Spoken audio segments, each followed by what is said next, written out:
presentation, as we call it, is really informal. So if we're ever talking about anything that you want us to expand upon or elaborate, please let us know.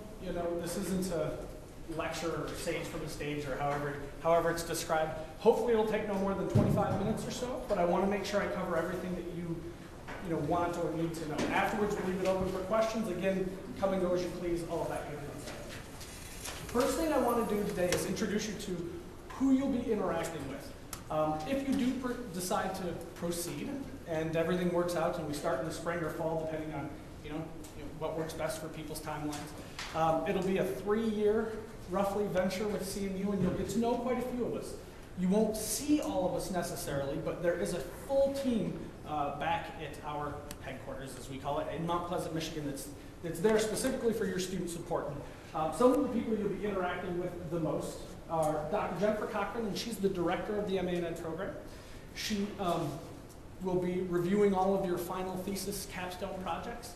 You will see her come in and out a few times, and she does accept, she always has me say this, she does accept chocolate and flowers as bribes. So. Melissa Brone is your International Student Services Coordinator, and she'll be the one who will really handle all of your day-to-day administrative issues that you deal with. From anything from, tuition to payments to dealing with, God forbid, a grade grievance, or if you have textbooks that you're trying to find, whatever the case may be from an administrative, non-learning objective perspective, she's your main contact. Vicki Oliver is the enrollment specialist, and she'll help you make sure that you get everything centered in order to, start the program. So we'll need transcripts and letter of statement of purpose, things like that. So, and then at the bottom is myself. I do all international and online marketing for the university.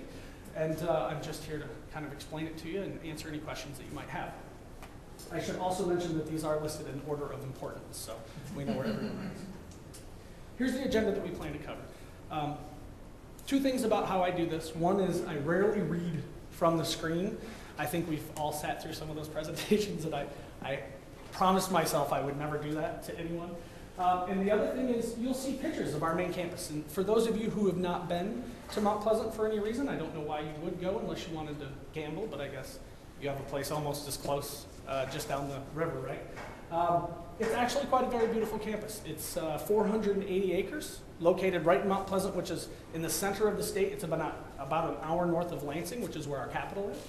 And we have about 25,000 students on our main campus. We were originally founded in 1892 as a teacher's college. It's what we're known for. It's what we do best in the state of Michigan is education. Okay? We have 2 forms of accreditation that I want to pick out, and then one specific for Ontario, so I go from bottom to top. The bottom one just basically lets you know that we have the right to exist to deliver higher education in the United States. We have to have that in order to give what's called a licensure degree, right? The second one from the bottom is a specific accreditation that we pursue as a university in order to maintain the academic integrity of our programs. So our professors have to do X amount of research, they have to publish, they have to be nationally recognized in peer-reviewed journals and articles.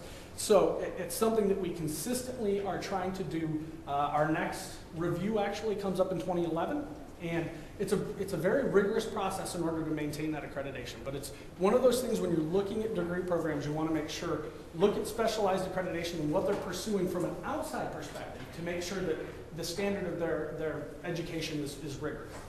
And then the third one here, which is PCAB, Post-Secondary Education Quality Assessment Board. And I don't know if any of you have any experience with them, but if you wanted to add a new program to Lambton, whether it was a 3-year diploma, or if you wanted to try and do a bachelor's degree, you would have to go through them. And we have to go through them as well. And of all of the groups there, they're probably the most rigorous, which makes it frustrating for us sometimes, but also lets you know anyone who's delivering programs in Ontario has to meet a certain level of quality. And they're the gatekeepers, right? And that's a very, very rigorous standards. Our 2 binders that were put together were probably 800 pages apiece. And that was just for renewal, not an initial submission. So it's one of those processes that if you're ever lucky enough to do it, you'll definitely know what it means. All of our degree programs are delivered through our individual colleges. right? So we have a College of Education, a College of Business, College of Health Professions, medical school, and there's a specific administrative wing that delivers all of our degree programs away from Mount Pleasant, and that includes our online and our remote locations. We have a specific mission, and it's very simple. It's for the success of non-traditional students, okay? Our job is to take away all of the administrative work that you would have to worry about, or finding out, where do I register for classes? What classes, electives are going to be available? What weekends are they going to meet? All of those type of things we take out of your hand to not worry about it, so you're solely focused on your learning objectives. Central originally started in the late 1960s, delivering degrees away from Mount Pleasant, and we were one of the first ones to do it, and it's kind of become more common now. But we have many systems in place, as I'll discuss later, to try and help make sure our students are as successful as they can be. We've been in Ontario for over 30 years alone. We're also in Winnipeg. We've been in British Columbia for 20 years. And we're currently, talking with Saskatoon and in Alberta and all sorts of places.